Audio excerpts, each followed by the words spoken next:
Olá pessoal, esse é o canal da revista Temporalidades, a revista do programa de pós-graduação em História, revista discente.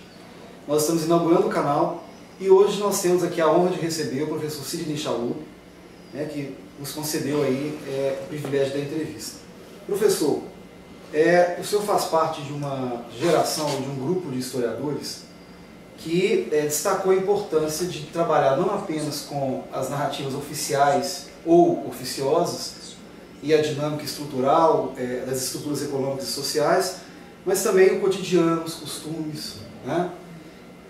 Qual a importância dessas mudanças de abordagem para a compreensão das condições de liberdade na sociedade brasileira do século XIX? Então, acho que, botando rapidamente em contexto essa questão da historiografia dos anos 80, na verdade há uma simbiose, né? uma combinação muito viva na época entre a conjuntura política, né? da luta pela redemocratização, pelo fim da ditadura militar,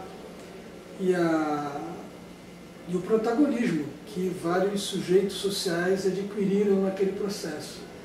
E isso fez com que muitos de nós juntássemos, digamos, a participação no processo político daquele período com a ideia de uma história que valorizasse a questão dos sujeitos e concebesse formas de pesquisar a participação de sujeitos históricos geralmente pouco visíveis do ponto de vista social, como os escravos, mas também trabalhadores em geral. Por exemplo, toda a história do movimento operário, dos operários na época era muito marcada pela história das greves, dos movimentos sociais, da imprensa operária, e para nós era evidente que havia vários sujeitos que não necessariamente participavam do movimento operário organizado, mas que eram sujeitos das transformações históricas em geral.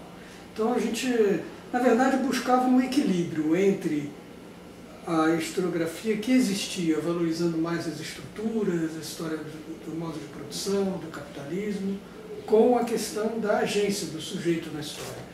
Essa nunca foi uma historiografia preocupada em ignorar essas estruturas mais econômicas e sociais, mais duradouras, que impactam na experiência das pessoas, mas buscar entender como as pessoas lidavam com as condições que essas estruturas de dominação causavam nas suas experiências e suas vidas. Então era uma tentativa de adicionar um aspecto que parecia menos enfatizado, isso em conexão com a nossa própria experiência política. Em relação ao sujeito escravo, que o senhor já tocou, desde os anos 80 também existe uma historiografia que tem enfatizado o papel desses sujeitos a despeito ou principalmente em função das relações sociais de dominação. Como o senhor avalia os avanços dessas abordagens e os desafios que ainda se colocam? Eu acho que nos anos 80, nesses anos 90, e eu falo principalmente na minha própria experiência, essa questão do sujeito, da agência dos escravos na história era vista de uma maneira,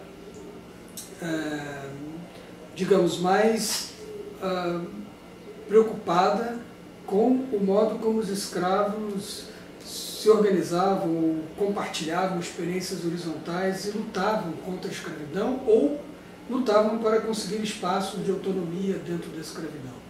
Com o tempo, essa ênfase, eu acho, ficou melhor equilibrada com, por exemplo, hoje em dia, quando eu falo de liberdade no século XIX, ao mesmo tempo eu sinto necessidade de abordar a questão de como os escravos lutavam por obter a liberdade e, ao mesmo tempo, por a precariedade dessa liberdade que eles adquiriam. Então, com o tempo, Bem, enquanto eu estou vivo eu estou pensando, né? Então correções de rumo e adaptações eu acho que são normais da trajetória de qualquer historiador. Eu acho que a combinação dessas duas coisas é fundamental, tanto entender como os escravos formulavam estratégias para obter a liberdade, como, uma vez obtida essa liberdade, ela vinha carregada de riscos, de precariedade, e, portanto, essa oposição muito radical entre a experiência da escravidão e a experiência da liberdade é algo que a historiografia aprendeu a relativizar nos últimos tempos. Eu assisti recentemente uma entrevista do senhor. Nela, você citou uma frase emblemática do Rui Barbosa, enquanto ele era ministro da Fazenda no início da Primeira República. Na frase, Rui Barbosa dizia: indenizar os senhores por terem tido escravos é quase tão absurdo quanto pensar em indenizar os escravos por terem sido escravos. Mais ou menos por aí. Na ocasião da entrevista, o senhor destacou que essa frase revela o quanto era inadmissível qualquer medida de reparação social.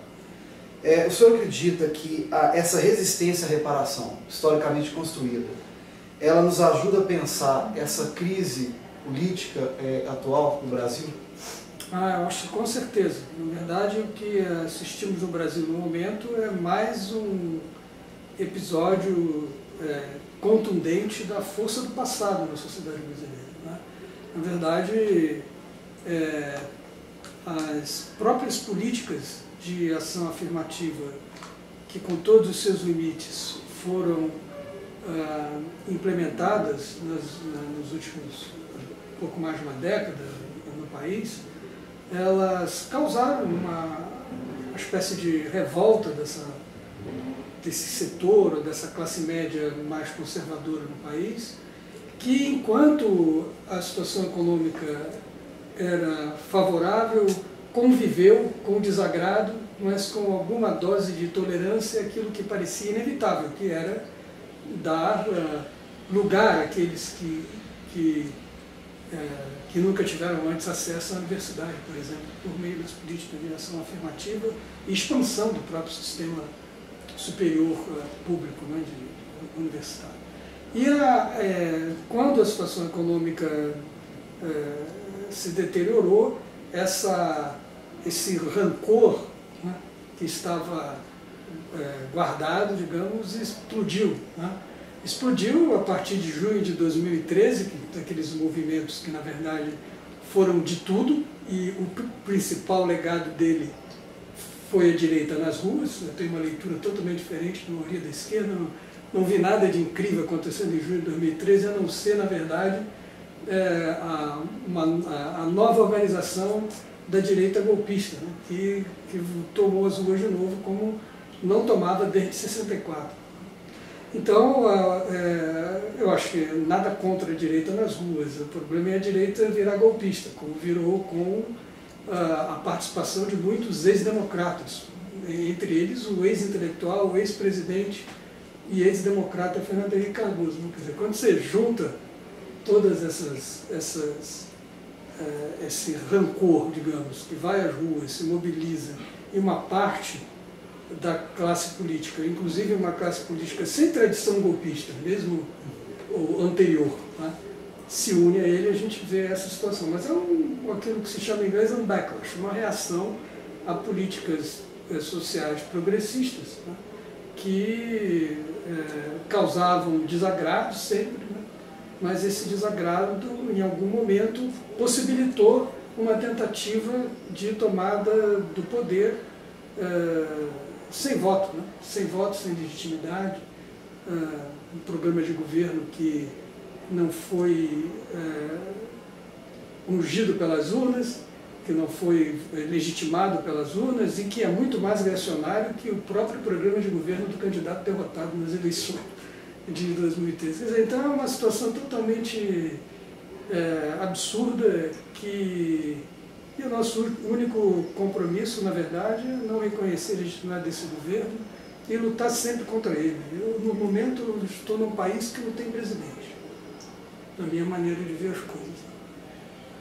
Professor, vou agradecer muito. E a vocês todos, esse é o primeiro vídeo, nós vamos fazer uma série de outros. e convidamos a acessar o site da nossa revista, Temporalidades, e até uma próxima. Obrigado.